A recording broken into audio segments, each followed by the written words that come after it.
The Harp of India. By Henry Derozio. Henry Derozio. Henry Loius Vivian Derozio, Anglo-Indian poet born on April 18, 1809 in Kolkatta. Studied at David Drummond Dharmatala Academy School. Influenced by romantic poets and inspired by the river Ganges while he was in Bhagalpur and started writing poetry. Started publishing patriotic verses when he was 17. In 1826 appointed at Hindu College, Kolkatta, taught English and history.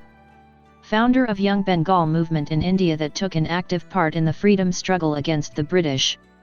Died of cholera at the age of 26 on December 26, 1831. The Harp of India. Patriotic poem, published as part of the book The Fakir of Young Hira, a metrical tale and other poems in 1828. Notable work during the time of Bengal Renaissance. Poem is in a nostalgic tone. Laments on the loss of past glory and expects the return of the lost glory. Indicates the famous Indian poets suffering under the British rule. Expresses Indian nationalism and patriotism and reviving the glorious past. Summary. The poem starts with the poet imaging the wretched and miserable condition of India to a withered bough.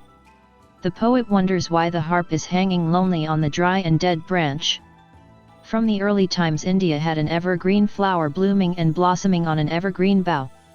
The harp which sang the glorious past is now remaining there forever without its strings. Without any blooming and budding, the branches are dead and the harp is also dead without producing any music of glory. The poet says that the music was once sweet and now due to the British rule and slavery no one dares to hear the music. Silence has bound the whole country with her fatal chain. He states the men who were keeping mum for the fear of British rule and so those music were neglected and muted.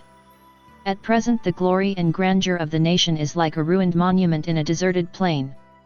The poet says that there were a number of poets before him whose melodies are more worthy than his own.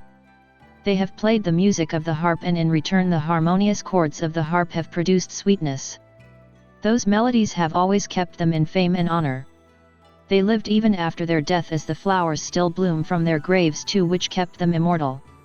The glorious garland will deck them with the flowers blooming from the music they have produced. Their work of art are honored and will be honored in the coming ages too. The hands that produced the famous works are now cold as the poets are no more. The famous notes are immortal, produced by the mortals. The poet wishes to revive those works to regain the glory. He seeks permission to strike the string of the harp for creating a revolutionary music to arouse the people of the nation.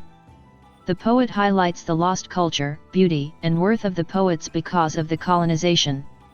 The poet through this poem tries to bring the glory of Indian culture back, which is lost now. For more videos, like, share, subscribe. Thank you.